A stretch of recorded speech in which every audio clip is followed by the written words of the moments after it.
آپ حضرات کا آخرت کی تیاری کے اوپر اتنا زور کیوں ہوتا ہے؟ اگر آپ کو یہاں سے مرکز الاولیاء لاہور جانا ہو اور وہاں آپ کو 30 دن رکنا ہو تو غالباً آپ بغیر کپڑے کے جوڑے کے نہیں جائیں گے. کچھ کپڑے کے جوڑے بھی لیں گے, 1 مہینے کے اخراجات بھی لیں گے, سردی گرمی کے حساب سے ملبوسات بھی آپ شامل کریں گے. اچھا خاصا بیگ بنا کر آپ تشریف لے جائیں گے کہ 2 دن کے لیے آپ نے جو سامان لیا اس کو دیکھ لیجئے, 30 دن کے لیے جو اسباب حاصل کیے اس کو ملاحظہ فرما لیجئے. اب غور فرمائیے کہ دنیا میں آپ کو کتنا رہنا ہے. یہ 60-70 سال تو میں نے بہت بڑی بات کہہ دی, یہ تو طول عمل ہے, میں لمبی امید ہے. ورنہ ابھی میں آپ سے گفتگو کر رہا ہوں لیکن میں یہ نہیں جانتا کہ اپنی گفتگو مکمل کر پاؤں گا یا نہیں. لیکن میرے آقا مدنی مصطفیٰ صلی اللہ تعالیٰ علیہ وآلہ وسلم نے اس طرح ہمیں سکھایا, ہماری تعلیم کے لیے اس طرح کے ارشادات فرمائے کہ میں نوالا منہ میں رکھتا ہوں لیکن میں یقین کے ساتھ نہیں کہہ سکتا کہ اس کو نگل پاؤں گا. یعنی یہ مفاہیم ہے احادیث مبارکہ کے. اسی طرح میں سانس لیتا ہوں لیکن میں یقین کے ساتھ یہ نہیں کہہ سکتا کہ میں اس سانس کو باہر بھی نکالتا ہوں. ہماری تعلیم کے لیے موت اتنی قریب ترین ہے, عین ممکن ہے کہ اس وقت تو ہم یہ جگمگ کرتے بلبوں کے سامنے اور اپنے دوستوں کے ساتھ, عیسائی بھائیوں کے ساتھ ہیں اور خوشگوار ماحول میں گفتگو کر رہے ہیں. کل ہو سکتا ہے کہ ہم اس وقت اندھیری قبر میں پڑے ہوں. اور ہر وہ شخص جو قبر میں جاتا ہے اگلے دن وہ زندہ ہی تو ہوتا ہے, بلکہ اگلے لمحے وہ زندہ ہوتا ہے. کئی ایسے ہیں جو صبح مسکراتے ہوتے ہیں, شام کو نہ جانے کتنوں کو روتا چھوڑ کر موت کے گھاٹ اتر جاتے ہیں.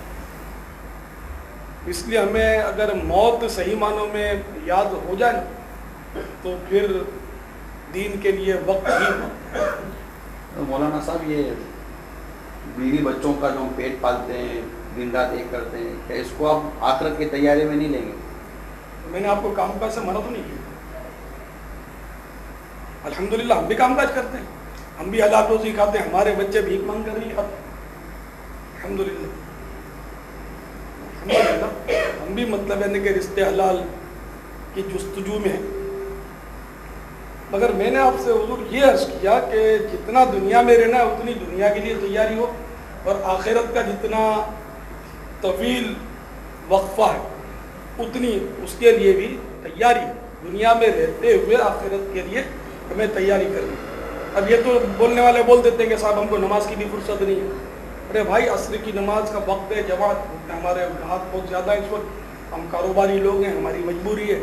تو آپ اندازہ لگائیں نا کہ جس خدا نے آپ کو پیدا کیا, جس خدا نے آپ کو نماز کا حکم دیا, آپ اس کی حکم عدولی کرتے ہوئے فرما رہے کہ ہمیں ٹائم نہیں ہے نماز کا. یہ کس طرح یہ بات مناسب ہو سکتی ہے؟ حالانکہ روزی کا مالک اللہ ہے. تو آپ بھی کہتے ہوں گے, سبھی کہتے ہیں, کوئی مسلمان اس کا انکار نہیں کرتا. جو انکار کرے وہ مسلمان رہ نہیں سکتا کہ اللہ روزی دینے والا نہیں ہے. کوئی اگر یہ کہے گا تو اسلام سے خارج ہو جائے گا. بچہ بھی اس بات کو تسلیم کرے گا. تو واللہ خیر الرازقین, اور اللہ تعالی تمام رزق دینے والوں سے بہتر ہے. اور جب وہ رزاق ہے, وہ جتنا اس نے ہمیں زندہ رکھنا مقدر فرمایا ہے, اب زندہ رہنا ہمارے ہاتھ میں نہیں ہے. اس نے زندہ رکھنا جب مقدر فرمایا تو اسباب کا بھی وہ خالق ہے, وہ ضرور ہمیں زندہ رکھے گا, ہمیں روزی دے گا. اب یہ کہ ہم اتنا کمائیں, لیکن آپ خود سوچیں کہ ہم کھائیں گے کتنا. اتنا ہی کھائیں گے جتنی ہماری گنجائش ہے, اتنا ہی پہنیں گے جتنی گنجائش ہے. تو ٹھیک ہے, رزق حلال کے لیے جدوجہد کرنی چاہیے, اور یہ بھی عبادت کی صورت ہے. اس کی بھی اچھی اچھی نیتیں کرے کہ بال بچوں کی خدمت کروں گا, اپنے والدین کی خدمت کروں گا, ان کو سوال سے بچاؤں گا, محتاجی سے بچاؤں گا. اس میں کوئی ممانعت نہیں, سبھی کام کرتے ہیں, ہم نے منع نہیں کیا. لیکن اللہ کے دین کی خدمت کے لیے وقت نکالنا چاہیے کہ اس میں بڑا اجر و ثواب ہے. تو یہ اس کے فضائل بہت زیادہ ہیں. بعض صورتوں میں تو یہ واجب ہو جاتا ہے یہ کام. اگر دیکھیں نا آپ بھی دین کے لیے کام کا وقت نہیں پاتے, وہ بھی نہیں پاتے, یہ بھی نہیں پاتے, یہ بھی نہیں پاتے, میں بھی نہیں پاتا, تو یہ مسجدیں ہمارے لیے کون بنائے گا, مسجدوں کو بھرے گا کون, علماء کا پروڈکشن کیسے ہوگا, حفاظ کرام کیسے تیار ہوں گے, یہ دین کا نظام چلے گا کیسے؟ آپ بھی بولو میں تجارت کروں, یہ بولے گا میں ملازمت کروں, یہ بولے گا میں کاریگری کروں, تو آپ بتائیے کہ ہمیں جمعہ کی نماز کون پڑھائے گا, ہمیں عید کی نماز کون پڑھائے گا, اور یہ سارا نظام کیسے چلے, ہم نماز کس کے پیچھے جا کر پڑھیں گے؟ تو دین کی خدمت کرنے والوں کا وجود جو ہے وہ ناگزیر ہے. تو اے کاش کہ ہم بھی ان میں سے شامل ہوں. ہمارے جو اللہ تبارک و تعالیٰ کے نیک بندے آج تک دین کا کام کرتے ہی رہے, نیکی کی دعوت عام کرتے رہے, تو ہماری نیکی کی دعوت جو ہے نہ جانے کتنوں کی تقدیروں کو بدل دے. حضور ابھی تو آپ نماز کی بات بیان کر رہے ہیں کہ نماز پڑھنی چاہیے مسجد آباد کے. آہستہ آہستہ جیسے جیسے ہم نماز پڑھتے جائیں گے آپ کے قریب آتے چلے جائیں گے, پھر آپ حضرات کہیں گے کہ پھر امامہ بھی پہن لو, پھر داڑھی بھی رکھ لو, پھر وہ پینٹ شرٹ چھوڑ کے کرتا بھی پہن لو, پاجامہ بھی پہن لو. اب یہ پھر آپ آہستہ آہستہ آہستہ آہستہ پہ بولو گے کہ ہمارا جیسا ہمیں ایسے ہو جاؤ. تو پھر ہم جب اس طرح سب کچھ ہو جائیں گے تو پھر پیچھے کیا ہوگا, ہم پیچھے بھی تو دیکھنا ہے نا سب کچھ. دیکھیے اگر آپ لباس کی تبدیلی پر تشویش فرما رہے ہیں تو ان قریب ہر ایک کو وہ لباس پہننا ہے جو زندہ رہتے ہوئے کبھی بھی تسلیم کبھی بھی اس کو قبول نہیں کرے گا. تو جیسے ہی موت آئی یہ پینٹ شرٹ ساری سب فیشن کے لباس اتر جائیں گے اور کفن کے کپڑوں میں لپیٹ دیا جائے گا. تو ہم تو کرتا اور اگر کرتا اور پاجامے کا امام شریف کا کہتے ہیں تو اس میں تو بہت آسان ہے اس کفن کے مقابلے میں, اور وہ تو پہننا ہی پڑے گا, اس میں تو چلے گی نہیں اپنی.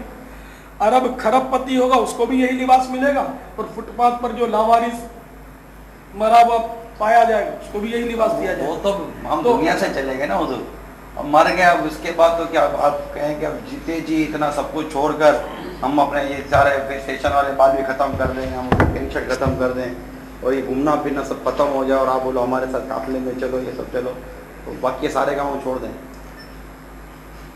دیکھیے سارے کام چھوڑنے کا میں نے آپ کو نہیں کہا, آپ نے جس نبی پاک صلی اللہ تعالیٰ علیہ وآلہ وسلم کا کلمہ پڑھا ہے, ٹھیک ہے نا, اچھا ذرا ان کے چہرے زیبا کو تصور میں لائیے. ان کا چہرہ آپ کو اچھا لگتا ہے؟ اچھا لگتا ہے نا. تو کیا ان کے چہرے پر داڑھی نہیں ہے؟ سر اقدس پر نظر دوڑائیے, سبحان اللہ, کیسا نور بھرا امامہ سجا ہوا ہے. کیا بال ان کے انگلش ہے؟ الحمدللہ. زلفیں لہرا رہی ہیں. اچھا پینٹ شرٹ جس میں عطر پر ہے؟ نا الحمدللہ سفید لباس, کورا کرتا ہے, نورانی کرتا ہے, اس طرح آپ کا سادہ لباس. اور اب ان کے چہرے پر تصور میں داڑھی بھی آپ نے ملاحظہ فرما لی, امامہ شریف کا بھی جلوہ دیکھا, لباس مبارک کو بھی تصور میں آپ لے آئے. اگر کوئی مسلمان کہے کہ یار یہ انگریز جو ہیں جنہوں نے ہم کو دکھی کیا, جنہوں نے ہم کو تباہ کر دیا, ہمارے تہذیب و تمدن کو انہوں نے غارت کر دیا, ہمیں زبردستی جہنم کی طرف دھکیلتے چلے جا رہے ہیں, بھائی مہربانی کریں انگریز سے دامن چھڑائیں اور آؤ مصطفیٰ کے قدموں میں چلتے ہیں. تو اگر کوئی آپ کو دعوت دے اچھے لباس کی, سنتوں والے لباس کی, تو آپ کیوں سے کترا رہے ہیں؟ آپ کو تو خوش ہونا چاہیے کہ سبحان اللہ کسی نے تو میری آنکھ کھولی. میں آج تک یہی سمجھا کہ ہمارا یہ انداز ہی درست ہے, یہ انداز